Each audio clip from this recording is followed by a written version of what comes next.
Hi, my name is Bernard, and today I'm going to share with you about the 5 cycles to amass cash in your bank account using just your home. So a bit about myself first.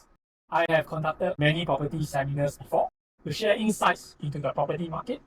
I'm also invited to train other property agents about what I know so they can better help their own clients. I also have a YouTube channel called The Intelligent Home Buyer, where more of my insights are being shared with the public. So who are the families I worked with before? Some of the families are young couples who just got married and are looking for their first home. I've also worked with families who need a bigger space because they have children. So you may be wondering, how do these families whom I work with be able to amass wealth just using their home? And why is it 5 cycles? Let me first explain about the cycles. It's called 5 cycles because at every cycle, all you need to do is to repeat the same process and accumulate wealth on top of the wealth that you have built up in the last cycle. And you just need 5 in your whole lifetime to be able to retire. So how does the 5 cycle start? And what's the process like? It starts when the couple are in their 30s and they are just married. They are looking for their first home. So they go and find a home that fits their requirements. It can be near their parents, a size that is just enough for the two of them, or it may be just somewhere near their workplace. The only difference between those who can amass wealth and those who may have some trouble with it are 2 criteria. The first, the home needs to meet at least a minimal investment grade. That is to say, in the event there's a property crisis, the home will be able to maintain its value, or worse, just have its value drop a bit. The second criteria is that the couple needs to have sufficient cash reserves to be able to hold through a crisis. That means to say, the couple does not need to sell their home just because they cannot pay the installment. They are able to tide through the crisis so that their home has the chance to rebound its value, so they will not be selling at a loss. The next cycle is around 35 years old, 5 years later. At this point, the family has grown bigger, the couple has 1 to 2 children, and they need more space. So naturally, they'll buy a new home. And this time, it could be near a primary school of their choice, or near their parents, so that the parents can come over to help with their children. Again, at this point, the new home needs to meet the 2 criteria. Number 1, a minimal investment grade.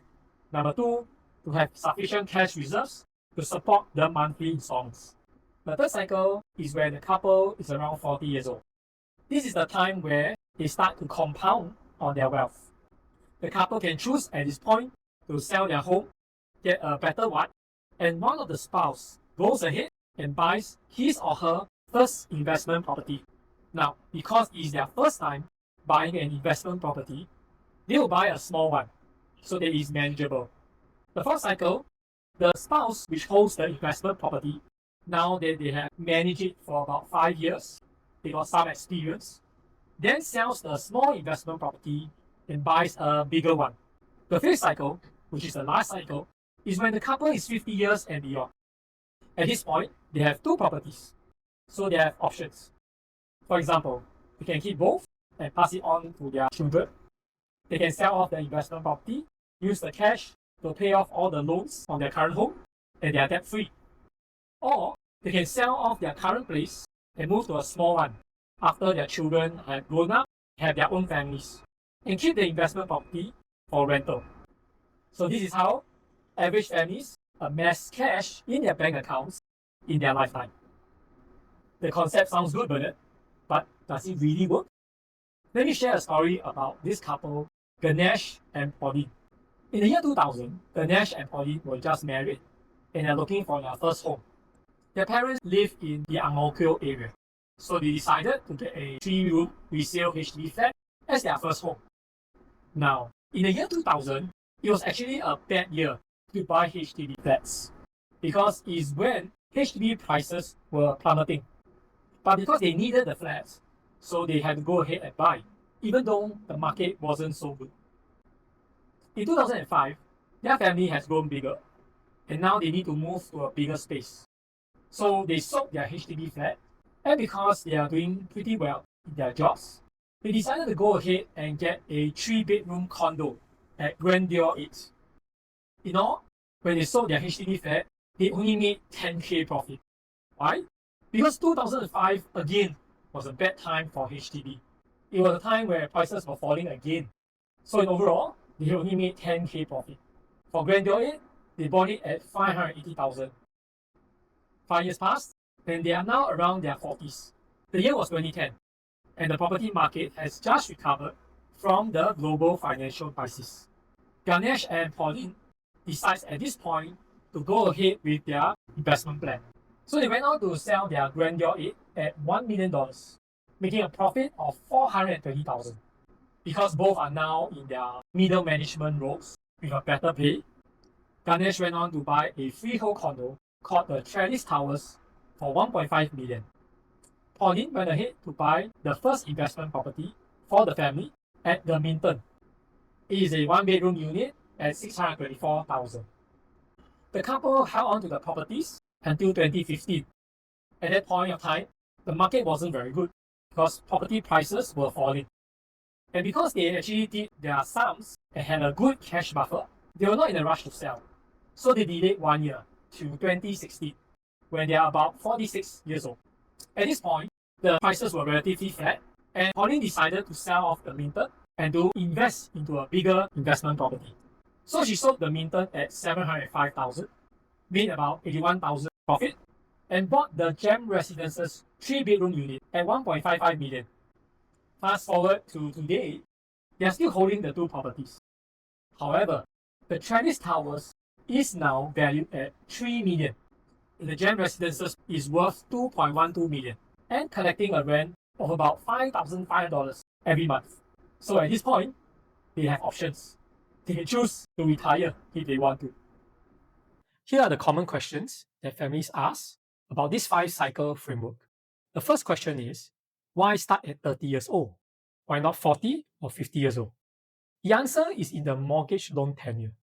Banks in Singapore can lend you up to 30 years or up to when you are 65 years old, whichever is shorter. So when you're 30 or 35 years old, you can still get the maximum 30 years tenure. When you're 40 years old, you can get 25 years. And when you're 50, 15 years. Therefore, for a loan that is stretched over 30 years, the monthly installment will be at its lowest compared to a stretch of 15 years. Therefore, when you're 50 and you only get a 15-year tenure, your monthly installments are going to be high. It's going to be more risky to make a purchase at that point of time. Secondly, most Singaporeans cap their salary at 50 years old. At this age, it's unlikely they will change jobs or get a promotion where their salary jumps in a big amount. So at 50, I usually recommend them not to take any more risk and just keep their properties. The second question is, why change every 5 years? Why not shorter or a longer period? First of all, most property restrictions will have ended in 5 years. Give example, the HDB flat minimum occupancy period is usually 5 years. The private property seller stamp duty ends in 4 years. So 5 years seems to be the sweet spot where you can actually change without incurring any penalty or additional costs. The second reason is that most Singaporeans will have experienced a salary jump every 5 years. Either they have changed jobs and get a better salary, or they get a promotion and they get a boost in their income. The next question is, if I'm 45 years old, can this still work for me? Usually, at 45 years old, the bank can lend you 20 years of tenure on your mortgage loan.